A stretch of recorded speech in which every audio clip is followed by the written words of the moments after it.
Hey everybody, this is Anil Nathan, Rafter co-founder and host of the inaugural episode of our new expert interview series, where we'll be speaking with experts across every aspect of home ownership to share their expertise and advice. And today I am joined by Tom Harris, a lieutenant and the head of training for the Millwood Fire Department here in Northern Westchester, and an experienced fire protection consultant. Tom, thanks so much for joining us today. Yeah, thank you for having me.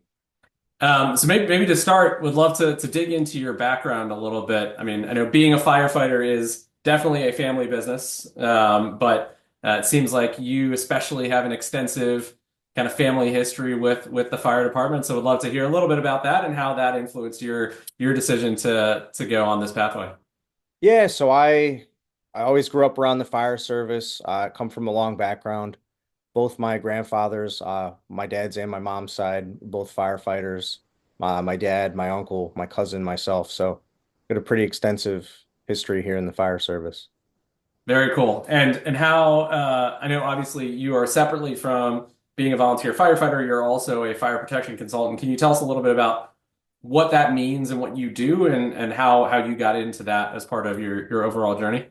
Yeah, so I always interested in the mechanical background of things, how things work.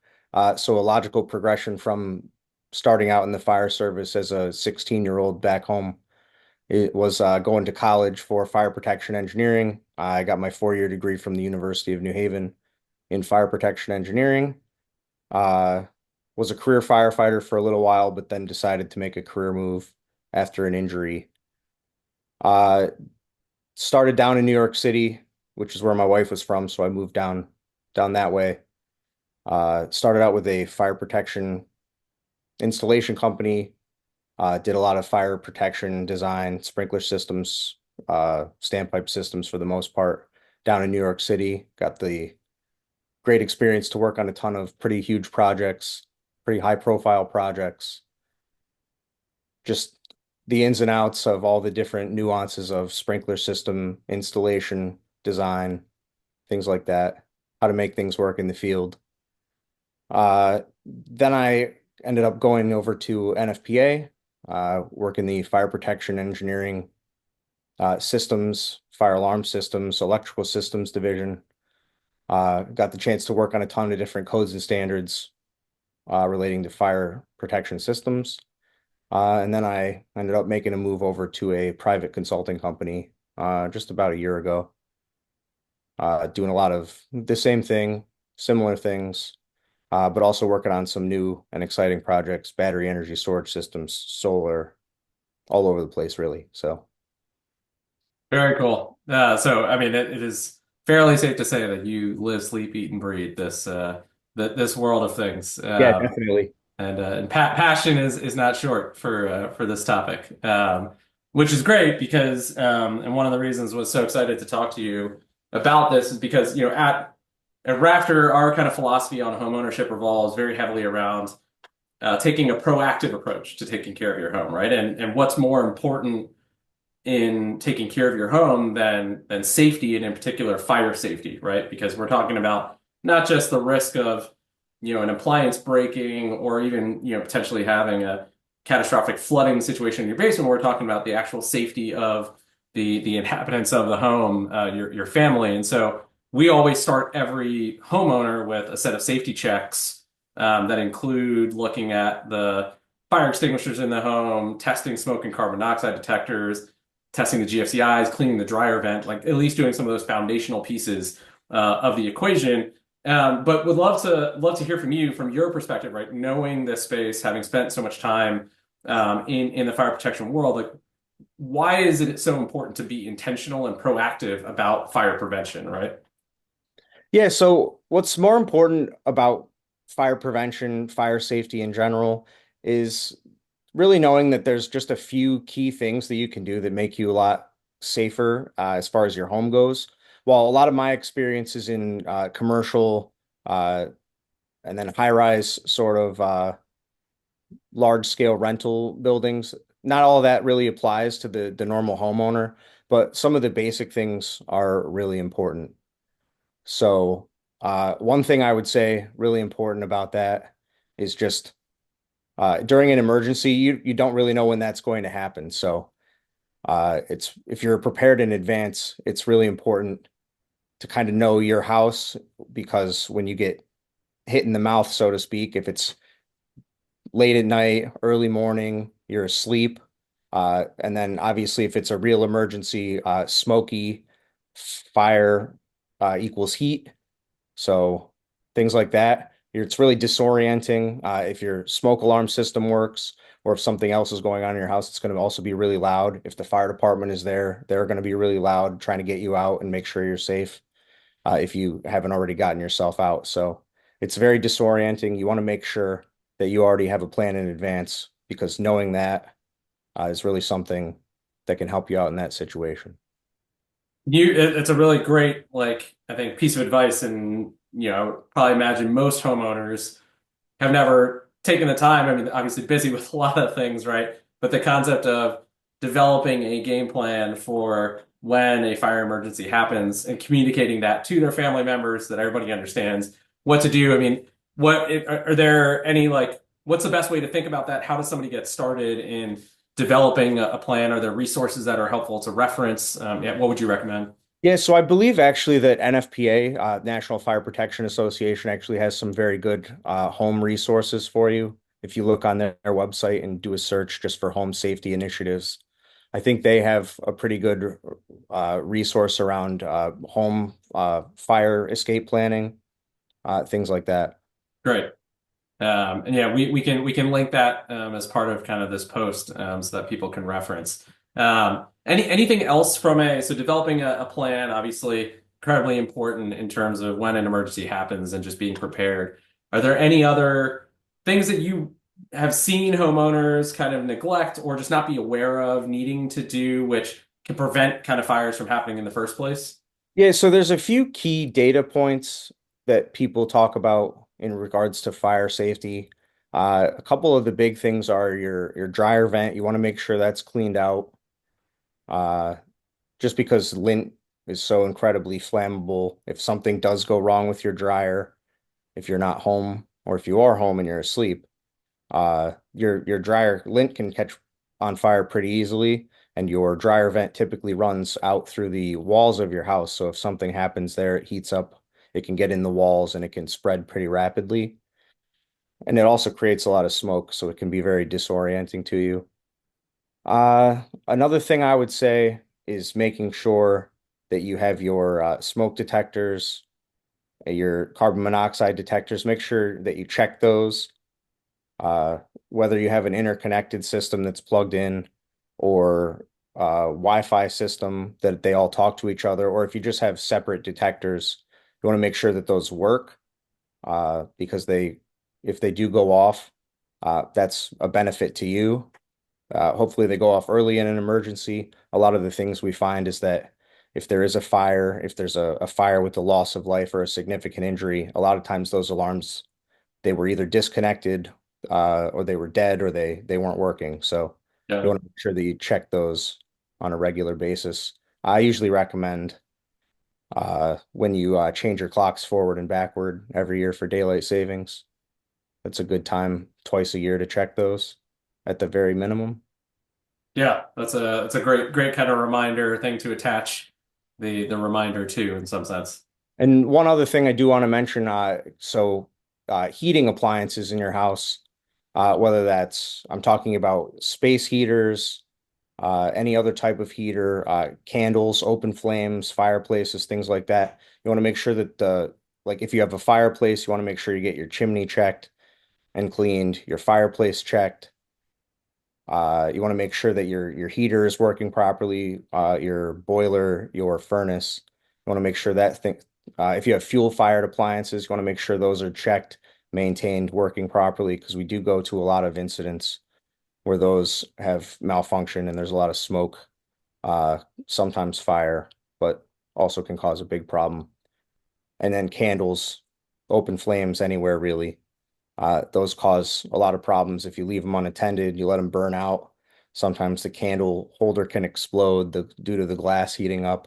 They can Right. spread to flammable surfaces around your home. You want to make sure you limit those to areas where you don't have anything flammable or don't use them at all. So Super helpful. I mean, I know, so you mentioned smoke and carbon monoxide detectors. I feel like this is one of those those areas when we've talked with homeowners, and obviously when we do kind of our walkthrough and understand where those currently exist and where those don't, they can often be a mystery in terms of understanding, number one, like what are the requirements? Like what am I required to do? And I know that there's state and sometimes local regulations that can influence that. But also then what is the best type, right? There's so many different variations. There's ionization sensors versus photovoltaic. There's battery versus wire. You mentioned interconnected. Maybe to start, if we could talk about what is the requirement in terms of having smoke and carbon dioxide detectors, and is there anything above that that's recommended for kind of extra safety, or what's your typical guidance? Yeah, so the code obviously varies from state to state and from location to location. Your locally adopted code is going to be different than somewhere else's. But usually the a good rule of thumb is to have one on every floor and in every living space or bedroom. That's a good bet. Got it. As far as smoke detectors goes. Carbon monoxide detectors, I kind of recommend one per floor. You want to make sure if you have fuel-fired appliances specifically that you have carbon monoxide detectors in those areas. Because if you have a malfunction with anything that's burning, that's obviously carbon monoxide is produced as a result of incomplete combustion. So if you have a problem with those things, a carbon monoxide's gonna detector is gonna check it. And carbon monoxide is odorless and colorless, so you're not going to be able to tell until you feel sick, and sometimes it's too late at that point. So Got it. No, that's really great kind of advice, especially on the carbon monoxide detector replacement. And in terms of the types, is there any like wrong answer? Are they all pretty much right answers as long as you're testing them and making sure that they function? yeah, so they all work, which is a good thing. Uh, So they a lot of the new ones they're a combination actually. You'll get an ionization element and you'll get a photovoltaic element, which they're more reliable because of the two technologies working together. Uh, so the ionization ones, those are detecting smoke particles and the particles are blocking a sensor. So those ones are actually more reliable at actually detecting smoke, but they can get blocked up with other things, spider webs, dust, construction debris, which that can block up either type of those detectors. But the the ionization ones are a little more reliable at not going off false due to like steam from a shower, things like that. Got it. And then photovoltaic, those ones you can block them with steam from a shower. It'll cause them to go off sometimes. They're getting a lot better. You don't get quite as many nuisance alarms as you used to. Uh, we are getting nuisance alarms because a lot more people have them, which is, I think it's a good thing that Yeah, people better to be safe with a false alarm than Yeah, not exactly. have one at all. Yeah, so either type, a lot of times you'll get a combination, but either type is fine. And then hardwired or battery, uh, they're pretty reliable either way. Uh, I'm a big fan of the smart connected ones because they are battery, but they'll all go off at the same time if you have them set up properly, which will help you if you have an incident in a different room or a different floor and you're Right. upstairs asleep. So if those all go off at once, it's a benefit to you. So you know that something's going on in your house. Got it. And on the fire extinguisher side of things, I mean, this is one of those when we come to a home, we look at the fire extinguishers if they, number one, if they exist, right? If you have them in your home, and then obviously if you do have them, it's one of those things that ends up collecting a lot of dust because you're generally not using them very frequently, and oftentimes can sit for years, decades. We've had homes that have had fire extinguishers that have expired in the 70s that we found, and so is there any, in terms of importance and placement of fire extinguishers and how you think about that? Anything you could share for people there? Yeah, so the requirements on fire extinguishers are kind of all over the place, at least for home use. If you have a house that you rent from a landlord, you may be required to have a fire extinguisher present in your kitchen area, if I'm not mistaken. But as a homeowner, you're not technically required to have one, although it is a very good idea in my opinion. In worst case scenario, if you have to use it, you'll have one at least. Right. I kind of recommend the kitchen area, somewhere that it's easily accessible. I know it's kind of an eyesore in your really nice high-end kitchen, to have a fire extinguisher out there, but even if it's right there under the sink somewhere nearby is a good idea if you don't want it out. I like to have one out. I usually keep one or two at all times in my house at least. So there are a bunch of different types of fire extinguishers. The most common ones that are probably the most useful for home use are like an ABC dry chemical extinguisher, uh, because that'll put out a kitchen fire, a grease fire, and then your common everyday fires, paper, anything else that you have on hand. And they also work on electrical fires, provided you turn off the electric if that's what's going on. Got it. And if you have, if let's say somebody listens to this and they go and look at their fire extinguisher and they notice this thing expired a long time ago or it lost its charge, what's kind of the recommended thing to do? Obviously replacing it, but like what do you tip is where's the best place to go with that equipment? Those you should just be able to they shouldn't actually be harmful if you discharge them. So if you want to just put a plastic bag around them, a garbage bag, and discharge them into the bag, you can throw that away and it's not hazardous as a rule, Got it. for the most part. And then you can typically just either take your empty extinguisher to the dump or throw that out in the trash for the most part. Okay. You do want to make sure, like if you do look at your extinguisher, a lot of them will have a lot of the home use ones are single use and they'll have an expiration date on them. So you want to just make sure they're within that date. You can get rechargeable ones. They have testing requirements and things like that that as a homeowner you may not want to get into. But those you can look those up, the requirements if you do end up wanting to get into that type of extinguisher. Got it. Great. And then, yeah, maybe one last question on the, I guess, fire suppression side of things. Obviously, sprinkler systems are something that are much more common in commercial buildings, but it seems like that there's been a trend, or we started to see more homes that have sprinkler systems in them. For somebody who has like doesn't have a sprinkler system in their home. Is it something that's worth considering? Obviously it's a pretty intensive installation process, but what's the value of the sprinkler system? How kind of important do you see that as part of a kind of fulsome fire protection system? Yeah, so with a residential structure, there's different levels of sprinkler protection. You can go from a commercial NFPA 13 system, which is a full-blown every area is sprinklered for the most part, unless there are specific exceptions. To You can go to a 13D or a 13R system. They're a little less robust. They're more life safety protection rather than property protection that an NFPA 13 system would provide. But the benefit in a 13D or a 13R system is the life safety portion. So in your typical residential home, you would just be sprinklering the living spaces and then your exit pathways for the most part. So it just allows you the benefit of it'll keep fire down, it'll keep smoke down in your immediate egress path so you can get out of your house if there is a fire. A lot of jurisdictions at this point are considering at least adopting a residential sprinkler code for a requirement for your house, but that's most of the time only in new dwellings, brand new structures. A lot of the times it doesn't apply just retroactively to your house that was built 30, 40, however many years ago. It is a good idea, I think, if you were going to look at that as an investment into your safety.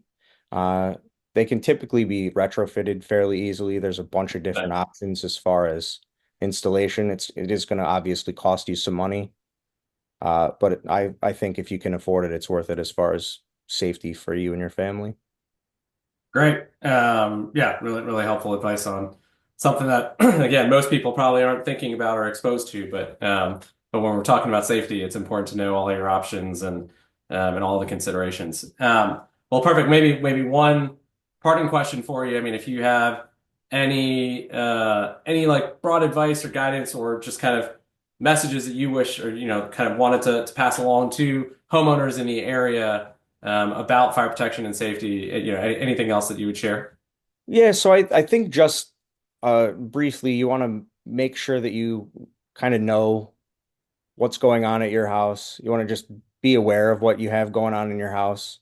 Uh, that'll give you a baseline of what kind of main hazards you need to look out for. Fuel-fired appliances, like I've mentioned a few times, are a hazard. You want to make sure those are safe, secured. Your pets can't turn them on.